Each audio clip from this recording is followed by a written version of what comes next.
সুপ্রিয় শিক্ষার্থী বন্ধুরা এবং সকল ভিউয়ার্সদের স্বাগত বাংলা রচনার ভিডিওতে। আশা করি সকলে ভালো আছো, সুস্থ আছো। তোমরা ভালো আছো এই প্রত্যাশায় শুরু করছি আরেকটি রচনার ভিডিও তোমাদের জন্য। তোমরা এই ধরনের বিভিন্ন বিষয়ের উপরে আরও রচনা পেতে চাইলে এই ভিডিও ডেসক্রিপশন দেখবে, সেখানে রচনার প্লেলিস্ট লিঙ্ক থাকবে। এছাড়াও থাকবে basic Bangla, spoken English, Bangla ব্যাকরণ, ইংরেজি গ্রামার এবং সহজ পাঠের উপরেও কিছু ভিডিওর প্লেলিস্ট লিঙ্ক। তোমাদের যার যে বিষয়টি প্রয়োজন সেই ভিডিওগুলো দেখে নিতে পারো। আজ দেখবে তোমরা বাংলা রচনা দয়া সম্পর্কে। এখনও চ্যানেলটি যারা সাবস্ক্রাইব করোনি তাদেরকে রিকোয়েস্ট, তোমরা চ্যানেলটি সাবস্ক্রাইব করে এমবি পাঠশালার একজন মূল্যবান সদস্য হয়ে যাও।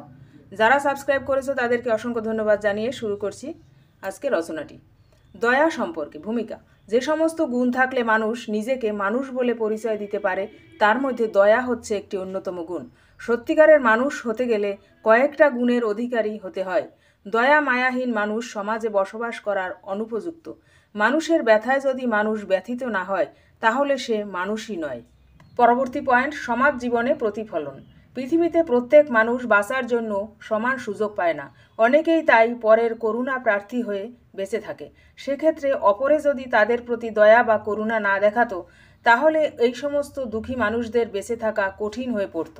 রামকৃষ্ণ, বিদ্যাসাগর, বিবেকানন্দ, মোহাম্মদ মহসিন, বিদ্যাসাগরের মা ভগবতী দেবী, ভগিনী নিবেদিতা ও মাদার টেরেজার দয়া, পীড়িতদের সেবার কথা আমাদের মনে করিয়ে দেয় দয়ার মহান আদর্শের কথা।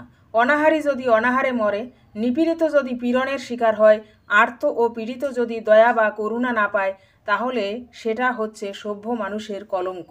পরবর্তী পয়েন্ট, দয়ার প্রয়োজনীয়তা। মানুষ হয়ে মানুষের প্রতি দয়াশীল হওয়া মানবিকতার আরেকটি দিক। আমাদের সমাজে বহু মানুষ বিলাস ব্যসন, অর্থ, বৈভবের মধ্য দিয়ে জীবন কাটায়।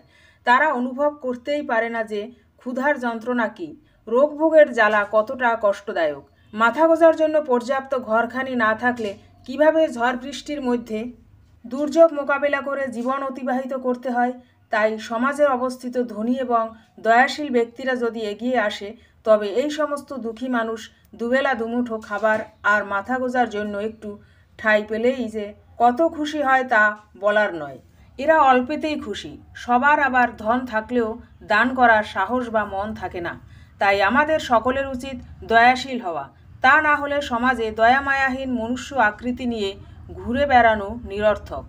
উপসংহার, তাই আমাদের নিজ নিজ পরিবেশের মধ্যে একে অপরের প্রতি দয়াবান হতে হবে। ক্ষুধার্তকে অন্নদান, বিবস্ত্রকে বস্ত্রদান, আশ্রয়হীনকে আশ্রয় দান, রোগাক্লিষ্টকে পথ্য ওষুধ, আশাহতকে আশা, মুমূর্ষকে জীবনের আশ্বাস দিতে হবে।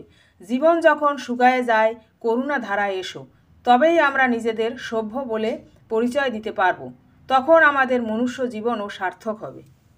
বন্ধুরা, দয়া সম্পর্কিত বাংলা রচনাটি এখানেই শেষ হলো। ভিডিওটি তোমাদের কাছে হেল্পফুল মনে হলে অবশ্যই তোমরা তোমাদের রেসপন্স জানিও লাইক, কমেন্ট ও শেয়ারের মাধ্যমে। আজ এখানে শেষ করছি। তোমরা সকলে ভালো থেকো, সুস্থ থেকো। ফিরে আসবো আগামী দিন তোমাদের জন্য আরেকটি রচনার ভিডিও নিয়ে। তোমরা সঙ্গে থাকো এমবি পাঠশালার। ভালো থেকো, সুস্থ থেকো।